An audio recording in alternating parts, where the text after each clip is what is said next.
Okay, so we're finally here. It felt like it took a long time for another talk. This is talk number 7 of Nat Talks About It, and the title is When Showing Up Right Still Goes Wrong. So the premise of this episode or topic, I guess, is it was inspired by a reel that a friend of mine sent me, which, I love reels. And this reel is one that I played like 4 or 5 times because it had like so much good stuff that really got me thinking. And I love reels like that. And he did a good thing by sending it to me because he knew that I would be interested in the topic. He sent it pretty recently too, only like 3-4 days ago.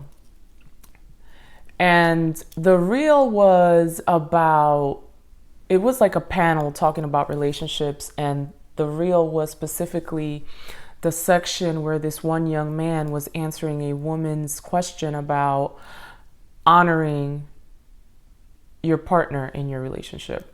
Now, if you guys remember, or if you guys took the time to listen, my talk number 2 was about when you meet the one and what do you do next. That was my episode number 2, which I really liked that talk. This is kind of sort of related to that. I think that there are things that overlap from that talk and this talk, but I think there is one specific difference, and I'll talk about it when we get there. So the premise really is, when you show up as a high quality, top tier, grade A person, right? You show up in a romantic relationship as all these great things, and then it doesn't work, right? And then what happens? Your friends tell you, your family tells you, and you even tell yourself, well, I'm a grade A person. I'm a high quality person. If it didn't work, what do they say? It's their loss. It's on them. Oh, something must have been wrong with her. Something must have been wrong with him. And we perpetuate that type of language without really looking at what really happened. And I have people like that in my camp as well, right? I have very loyal people in my camp who think very highly of me and will often just automatically go to, well, something was wrong with the other person. But I have a lot of insight. And I like to think that I'm very honest about myself. And like I spoke about in other talks, no relationship, no matter how casual it was or how deep it was, no relationship ends because of one person. That's not true. And it's very, very damaging for us to go into our 30s, our 40s, our 50s, our 60s thinking these things. So I like to think we know better after a certain age. In your early 20s, it's a little different, right? It's a little different because your insight is different. But once you get from your mid-20s and on, and you've had some experiences with people, even if you don't articulate it to others, even if you don't verbalize it, you should have enough self-awareness to know that no one person can end a relationship, right? And I know that that's scary to think that we have a part in things that end, because that's harder to deal with, right? When relationships end, you're dealing with the grief of losing this person and losing this relationship. You don't want to add your own fault to it. You don't want to feel guilty or shameful for your part in it. So I get the natural reaction to externalize, but it's never really true. So then the question becomes, if I'm great and you're great and it didn't work, what happened? And it's impossible to know each and every time unless you really pick it apart and peel it apart. But today I kind of want to spend a few minutes talking about this one thing that does happen, that I have seen happen very often, and we don't talk about enough. But this reel that I'm referring to, and I'm going to post it actually after I post my the talk. I'm going to post it on my Instagram. So look out for it. I'll repost it and you can tell me what you think.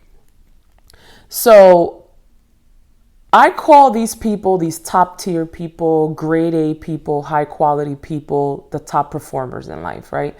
So you ever meet a man or a woman and they seem well adjusted in life, right? They are the people that have a stable income or several incomes. They are the people in life that have meaningful relationships. People care about them and they care about people. If they have children, they're very good parents. They're very engaging people usually, so they can keep up conversations. They can relate to people. These are the high performers in life. Not to say that they don't have issues, right? Because I think a lot of us are working through things. So a high performer, a top performer is not void of having issues, struggles, or things that they're working on themselves. That's not what I'm saying. But they are the people that when you look at the list, they check off a lot of things. And then they come together because, you attract what you are oftentimes. And these high performers tend to not attract what they lack. They tend to attract what they are, right? So they meet people who are either at their frequency or higher. That's pretty good, right? If I have a stable income, if I'm an engaging person, if I'm funny, if I'm smart, and I attract that person as well, on paper, we should make things work, right? But something happens and it doesn't work. And if you're doing relationships or dating right, when something ends, you should immediately look at what your role was in that. So a lot of times people can look and say, well, what happened, right? I did this right. I did that right. I honored her. I honored him. And in this reel, this man talks about that. How do you honor someone else in your relationship, or how do you honor your relationship? Which is how this relates to episode 2, right? Protecting your relationship. It's the same thing. Honoring your relationship and protecting it is essentially the same thing. So what I think happens to these high performers, these top performers, these top people, top tier people, is that these people bring that baseline, right? That baseline of who they are. And they typically have a high self-esteem. They have high confidence. They come together with someone else and they believe that because this is who I am and these things are what it should be and are the things that are going to take me to the next place, then should anybody be so lucky to have me, right? Why would this not work if I'm bringing the right things? I'm bringing the right ingredients to this recipe. Why isn't it working?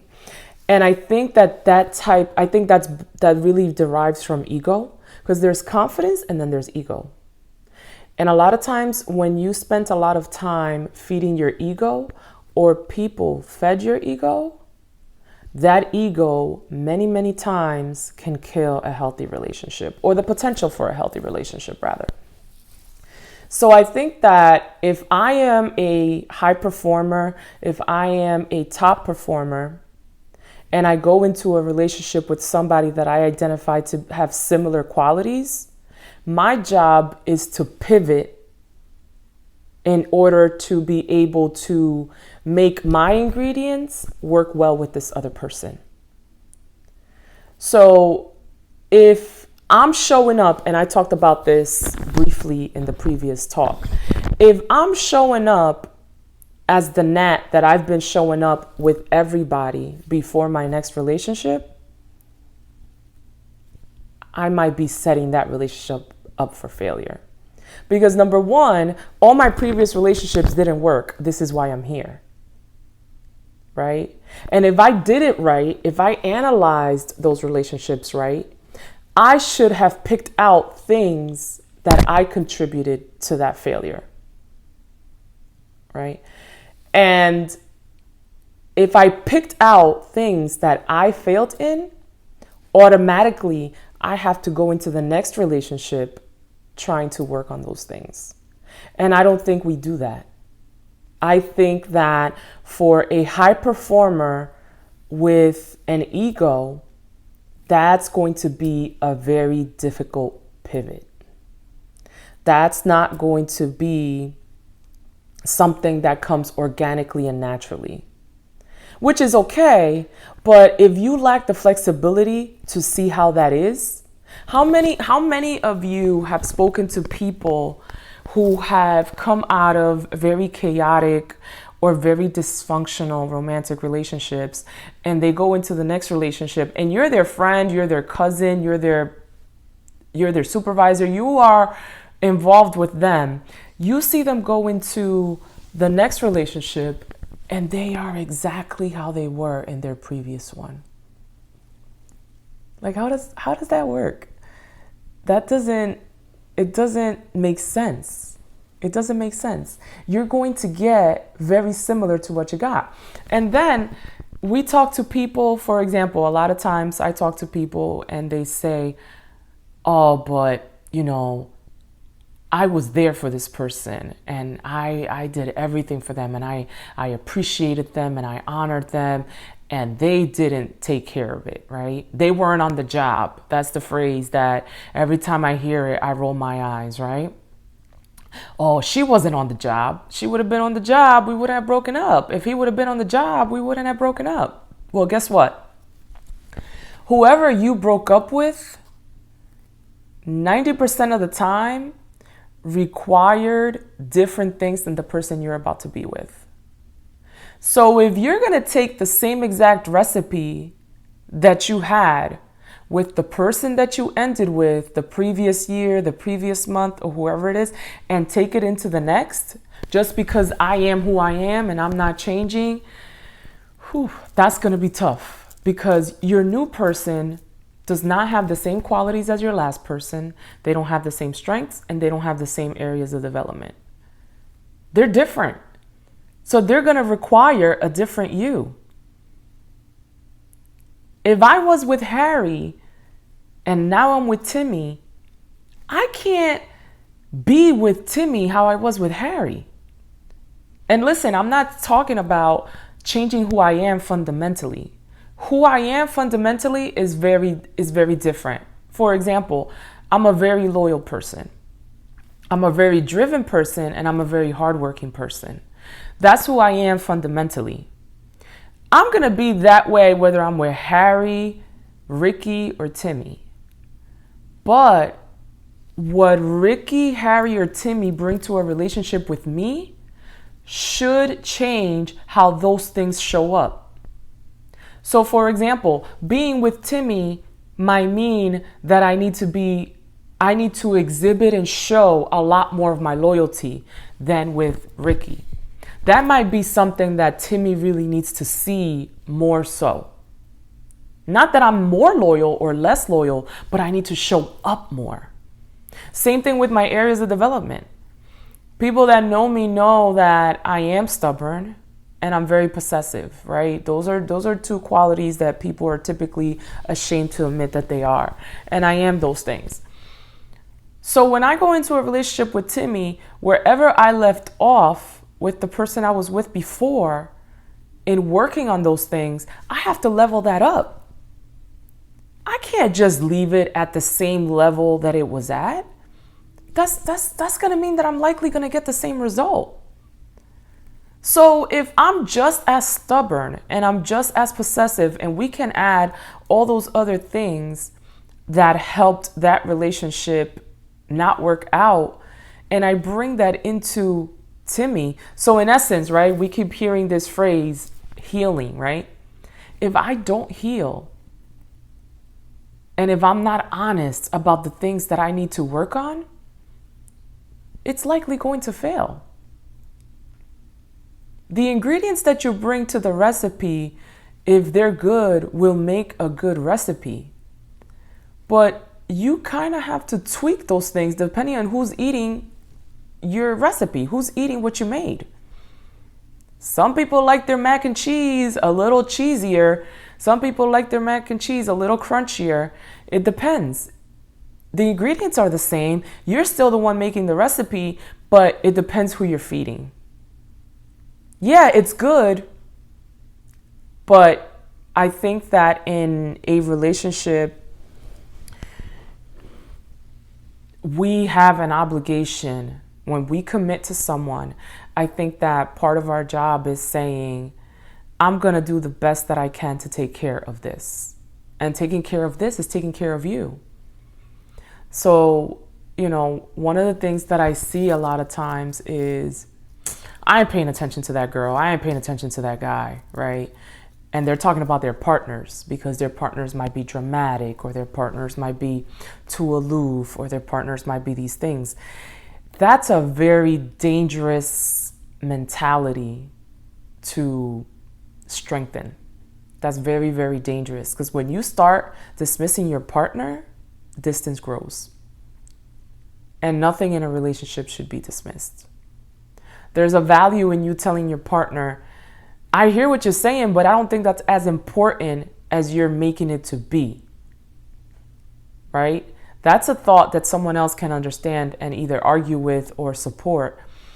But if you just dismiss the person and what they're saying, that's insulting, right? And that's not honoring and protecting your relationship. So I started to think, like, why is it that these high performers, these top tier people do that? Why do they believe, I'm Natalia, I'm driven, I'm hardworking, I'm funny, I'm smart, I'm pretty, I'm just going to show up and they're going to be grateful, they're going to be thankful for me just being who I am? And then we allow these relationships to break down from there. And I think what happens, I think one of the reasons why we do that, I think lack of flexibility is at the top, right? That alliance and loyalty that I have to my ego. I'm going to serve my ego because I've been who I've been for however many years. This is what has worked for me. And if you don't like it, you can go, right? It's this my way or the highway type of mentality. I think that has a lot to do with it. But I also think, like I was explaining in the beginning, I think that we foster this like externalized mentality, right? It went wrong, and the way it went wrong is outside of me. It's you. It's that person. It was them. And then we talk to our friends, we talk to our family, and let that go, right? Well, if she don't want it, she don't want it. You can't make her want it. If he don't want it, just let it go. Let it go. That's externalizing. Instead of really looking at, well, how did I show up in that relationship? What did I do different from the previous relationship into this one? And then you might get to well, I really didn't change anything. Well, if I really didn't change anything, then how was I going to get a different result? And then I also think about like the idea of deserved outcomes, right? The idea that because I am blank, blank, blank, I deserve blank, blank, blank. Right? And this person is just going to show up. If it left, it's because it wasn't the right person. And I don't know exactly where I am with that. I think that brings a lot of like time to really look at it and examine it. But it sounds like something that could be a little tricky to keep up, because you're going to be a serial dater, always looking for the person that just fits perfectly. And relationships are not like that.